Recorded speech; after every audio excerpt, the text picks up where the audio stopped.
Chani min talado Rejen karigati Lokun nyal si bargu dare Gwadin bichina drop Chani min talado Rejen karigati Lokun nyal si bargu dare Gwadin bichina drop Nyala kwer la sugarina Kakailwa dan nagujiperi Chani min kajiperi Lokun nyal lingula Gwadin sukan rigati Nyala kwer la sugarina Kakailwa dan nagujiperi Chani min kajiperi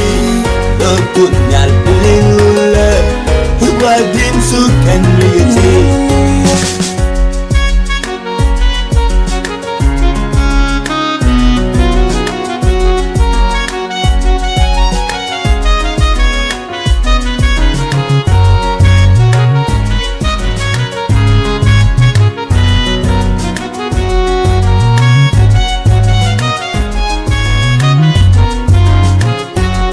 Isha sui nugur alwat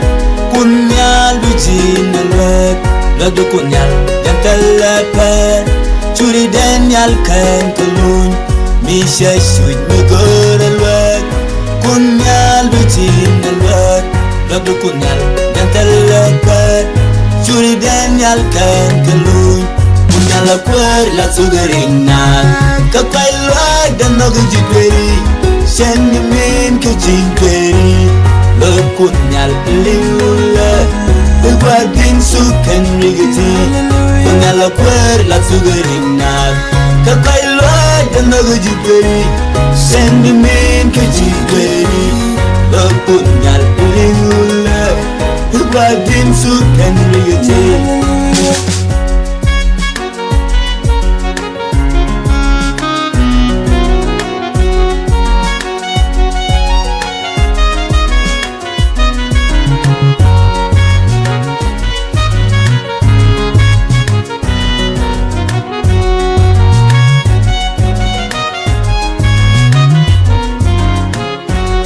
Jelai wa chachwa shana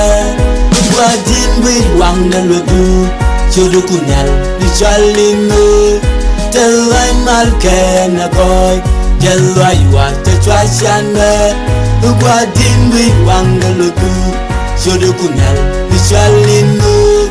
Jelai malke na koy Kunyal kwer la sugarina Sakai luak dan nabujiberi Chani min kajiperi Lokun nyal lingula Gwadin sukan rigati Kunyala kwer la sugarina Kakailwa dan nagujiperi Chani min kajiperi Lokun nyal lingula Gwadin sukan rigati